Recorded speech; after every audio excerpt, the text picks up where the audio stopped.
Hello everyone, my name is Asma और आज हम डिस्कस कर रहे हैं फ्यूचर इंडेफिनिट टेंस। ठीक है। प्रेजेंट और पास्ट के तमाम टेंस जो है वो हम कर चुके हैं, उनकी वीडियोस जो है वो चैनल पे मौजूद हैं, जिसको चाहिए वो वहाँ से देख सकते हैं। तो आज हम फ्यूचर को डिस्कस कर रहे हैं, हम कैसे आइडेंटिफाई करेंगे। यहाँ हम लोग आइडेंटिफिकेशन लिख लेते हैं। ठीक हो गया। अब कैसे इसको आइडेंटिफाई करते हैं, इसको सबसे पहले हम देखते हैं कि जो है वो मेन वर्ब कौन सा लगाते हैं हम लोग। इसमें वर्ब की हम फर्स्ट फॉर्म लगाते हैं। ठीक हो गया। अब इसमें हेल्पिंग वर्ब कौन सा लगाते हैं, विल और शैल। ठीक है, ये दो लगाते हैं। विल जो है हम लोग यहाँ लिख लेते हैं, किस किस के साथ लगता है, यू, दे, ही, शी और इट के साथ। ठीक है, दिस के साथ, दैट के साथ। और शेल जो है वो यूज़ होता है आई और वी के साथ। ठीक है, ये मैंने लिख दिए हैं। वैसे तो आप कह सकते हैं अभी first person, second person, third person, लेकिन मैंने यहाँ मेंशन कर दिए हैं, आपको कन्फ्यूजन नहीं होगी। ठीक है। और किसी भी नाउन और प्रोनाउन के साथ ज़्यादातर विल ही यूज़ होता है। शेल उस टाइम यूज़ होता है जब किसी बात को कहेंगे ना ज़ोर दे के करना होता है, तो उस वक्त शेल यूज़ करते हैं। वरना कॉमन रूल यही है कि will, you, they, he, she, it के साथ, और शेल जो है वो आई और वी के साथ यूज़ होता है। ठीक है।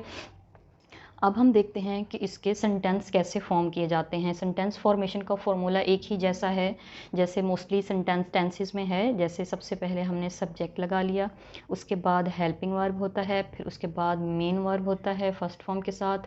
ठीक है, उसके बाद ऑब्जेक्ट आ जाता है, फुल स्टॉप। इसी तरह हम इसका जो है वो नेगेटिव सेंटेंस बनाते हैं, सब्जेक्ट, फिर हेल्पिंग वर्ब, फिर उसके बाद नॉट लग जाता है, उसके बाद वर्ब की फर्स्ट फॉर्म ही लगती है, इसमें भी फर्स्ट फॉर्म लग रही है। ठीक है, प्लस ऑब्जेक्ट आ जाता है। और इसका जो है वो इंटेरोगेटिव किस तरह बनता है, सबसे पहले आपका हेल्पिंग वर्ब आ जाता है, सब्जेक्ट, फिर उसके बाद वर्ब, वही फर्स्ट फॉर्म वर्ब की। ठीक है, और उसके बाद ऑब्जेक्ट और क्वेश्चन मार्क आ जाता है। उसके बाद हम जब नेगेटिव और इंटेरोगेटिव मिला के बनाते हैं तो हेल्पिंग वर्ब पहले ही रहता है, सब्जेक्ट के बाद नॉट आ जाता है, उसके बाद वर्ब की फॉर्म लग जाती है, वही फर्स्ट फॉर्म, और फिर ऑब्जेक्ट बन जाता है क्वेश्चन मार्क। ठीक है, ये तो हो गए। इस तरह जो है वो हम इनके सेंटेंस फॉर्म करते हैं।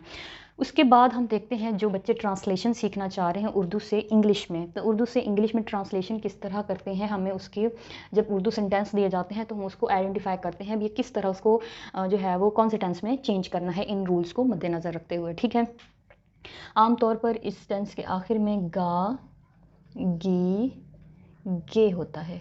अब हम जब उर्दू के जुमले बोलते हैं या हिंदी में बोलते हैं, मैं ये काम करूँगा, मैं खाना खाऊंगी, मैं हॉस्टल जाऊँगी, मैं पढ़ूंगी, मैं डॉक्टर बनूंगी, मैं टीचर बनूंगी, मैं कनाडा जाऊँगी, मैं अमेरिका जाऊँगी, मतलब गी इंडिकेटिंग कि कोई काम मैं फ्यूचर में करूँगी, यानी आने वाले टाइम में करूँगी। उस आने वाले टाइम को क्या कहते हैं, फ्यूचर कहते हैं। ये अब आपको कंफर्म हो गया, आने वाला वक्त जो होता है।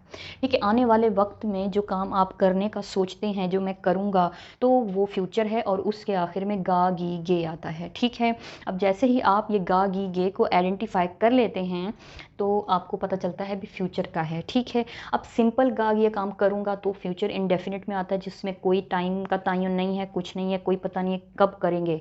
ठीक है, लेकिन करेंगे, कीप करेंगे फ्यूचर में, तो इंडेफिनिट में आता है।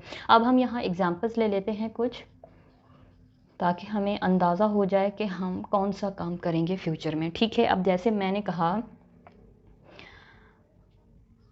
हम कराची जाएंगे। अब ये मतलब ये काम हुआ नहीं है, करेंगे, कब करेंगे, आने वाले वक्त में। जब आने वाले वक्त में करेंगे तो फ्यूचर हो गया। अब हम इसको चेंज करेंगे तो हम जो है, हम की इंग्लिश है वी। ठीक है, और किसके लिए, गे पहचान लिया हमने कौन सा टेंस है, ये वाला टेंस है। इसके लिए हम क्या लगाते हैं, वी के साथ शेल लगा लेते हैं। हमने यहाँ लिख लिया वी शेल, क्या हो गया, जाना की क्या है, गो। आप कहाँ जा रहे हैं, किस तरफ जा रहे हैं, कराची की तरफ, टू कराची। ठीक हो गया, we shall go to Karachi, हम जाएंगे कराची। ठीक है, अब ये एक एग्जाम्पल होगी। अब हम ले लेते हैं ही या शी के साथ, ट्रांसलेशन भी हम साथ साथ करते जा रहे हैं। मैं यहाँ पर लिख रही हूँ, इस जगह पर हम लोग और एग्जाम्पल लिख लेते हैं। जैसे कि है वो एरोप्लेन बनाएगा, वो जहाज बनाएगा। अब जहाज बनाया भी नहीं है ना बना रहा है, क्या बनाएगा, यानी फ्यूचर की बात हो रही है। अब हमने गा से पहचान लिया। अब जब पहचान लिया तो ही लड़के की बात हो रही है, ठीक है, मतलब अब उसके बाद ही विल, इसके साथ क्या आ जाएगा, विल, ही के साथ विल आता है, हमने यहाँ पहले ही लिख दिया है, ठीक है। He will make an aeroplane. अच्छा, अब ये कैसे बन गया, he will make an aeroplane, ठीक है, वो एक एरोप्लेन बनाएगा। अब एरोप्लेन भी बन गया, फ्यूचर में बनाएगा। एक और एग्जांपल आप ले सकते हैं। अब जब अक्सर कहते हैं जो भाई जल्दी आइएगा, वो कहते हैं नहीं नहीं भी मैं जल्दी नहीं आ सकूँगा, क्या कहते हैं फिर, आपको याद होगा उस टाइम हम कह रहे होते हैं, उर्दू में भी लिख देती हूँ, क्या कह रहे होते हैं, मुझे देर हो जाएगी, मुझे देर हो जाएगी, ठीक है। अब क्या कहते हैं, आई शैल बी लेट। अब क्या हुआ, यहाँ पर बी जो है एज अ वर्ब यूज़ हो रहा है, आई शैल बी लेट, मैं लेट दे मुझे देर हो जाएगी या मैं लेट हो जाऊँगा, ठीक है। अब इस तरह के जुमले जो है वो जो हम कहते हैं कि ये होगा आगे जाके, तो उसको हम फ्यूचर में जो है वो इंडिकेट करते हैं, यानी फ्यूचर टेंस कहलाता है। ऐसे तमाम जुमले जो आप फ्यूचर के लिए बोल रहे होते हैं या आने वाले वक्त के लिए बोल रहे होते हैं, ये फ्यूचर कहलाता है। ये हमारी डेली रूटीन में बहुत अहमियत का हामिल है। तो आप अब जो मेन बेसिक पॉइंट हैं वो आपने जान लिए हैं, आप यूँ करिएगा, इनके सेंटेंसेस बनाइएगा डेली रूटीन के हवाले से और उसको बोलना शुरू कर दीजिएगा, ठीक है। तो मिलते हैं इंशाल्लाह नेक्स्ट क्लास में। सी यू इन नेक्स्ट क्लास। अल्लाह हाफिज़।